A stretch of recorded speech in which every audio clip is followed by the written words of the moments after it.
जम्मू कश्मीर में आतंक के विरुद्ध सेना का ऑपरेशन लगातार जारी और इन सबके बीच में नेशनल कॉन्फ्रेंस के नेता फारूक अब्दुल्ला ने जम्मू कश्मीर में आतंकी हमलों के पीछे सरकार को अस्थिर करने की आशंका जताई है।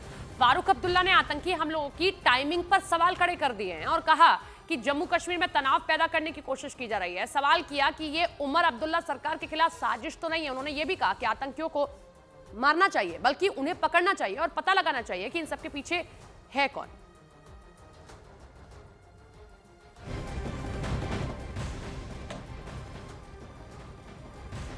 फारूक अब्दुल्ला सवाल खड़े कर रहे हैं कि जो तीन जगहों पर एक्शन हो रहा है, लगातार टेररिस्ट पकड़े जा रहे हैं, ये कहीं इसलिए तो नहीं किया जा रहा है कि उनके बेटे उमर अब्दुल्ला सीएम बन गए हैं और उनके बेटे की सरकार को अस्थिर करने की कोशिश हो रही है। अब इस पर बीजेपी के सुधांशु त्रिवेदी ने सवाल खड़े किए कि फारूक अब्दुल्ला का बयान किस तरीके से, कई बयान जो है आलोचना योग्य हैं, वो जो बात कह रहे हैं। और साथ ही साथ सुधांशु त्रिवेदी ये भी कहते हैं कि कोई इनपुट है तो केंद्र और एलजी से शेयर करिए आप।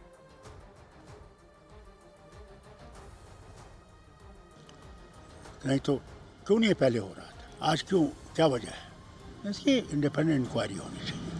मजगमा जो हाँ, ये सब एक क्राइसिस पैदा करने की कोशिश कर रहे हैं। अगर वो पकड़े गए ना जो ये कर रहे हैं, पता लगेगा कौन कर रहा है। मारना नहीं चाहिए उनको पकड़ना चाहिए। कोई ऐसी एजेंसी तो पीछे नहीं है जो उमर अब्दुल्ला को डिस्टेबलाइज करना चाहती है। तो हम कह सकते हैं कि प्रेजेंस ऑफ मिलिटेंसी दिखाने की कोशिश की जा रही है। हो सकता है, मगर मिलिटेंसी है ही नहीं, अभी तक थी नहीं, अब कहाँ से आ गई? यहाँ तो नॉर्मल सी है, हर तरफ लोग आराम से जा रहे हैं, काम कर रहे हैं, सब ठीक है। फारूक अब्दुल्ला के आरोप पर नेशनल कॉन्फ्रेंस ऑफ कांग्रेस ने खुलकर समर्थन किया है और जांच की मांग को दोहरा दिया है।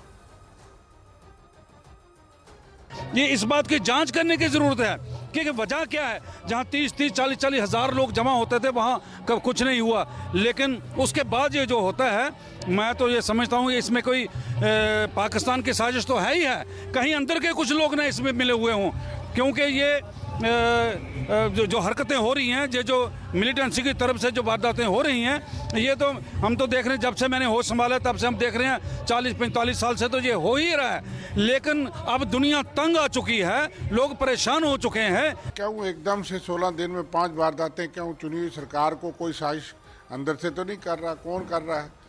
तो उन्होंने कहा जांच होनी चाहिए, क्योंकि कई वारदातें ऐसी हुई हैं जिसमें वेस्टर्न इंटरेस्ट हो जाते हैं, लेकिन मेन चुनौती तो आतंकवाद है, उसका रूप कोई भी हो। इसलिए उन्होंने, उनके कहने का मकसद ये है कि जांच हो और इस पर नकेल कसी जाए। आतंकवाद पे किसी का कोई समझौता नहीं है। वहीं बीजेपी ने फारूक अब्दुल्ला के पर पलटवार किया और कहा कि वो दुश्मनों के हाथ को मजबूत ना करें, क्योंकि सबको पता है कि आतंकी हमले पाकिस्तान से ही हो रहे हैं। जो सरकार चाहते थे वो आई, चुनी हुई सरकार है। अब जो आतंकवादी घटनाएं हो रहे हैं उसमें ये जो प्रश्न उठ रहा है, इस पर चिंता तो करनी पड़ेगी। क्या कोई इसमें साजिश है कि लोकतंत्र में अंदाज कोई दखल हो, उसमें ये इस प्रकार से सरकार को हिलाने का एक प्रयास हो?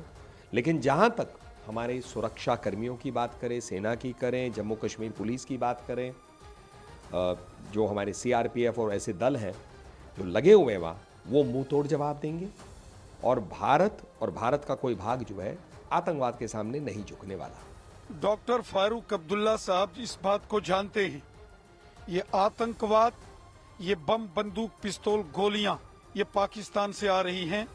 पाकिस्तान के कब्जे वाले जम्मू कश्मीर में आतंकवादियों के ट्रेनिंग कैंप्स हैं।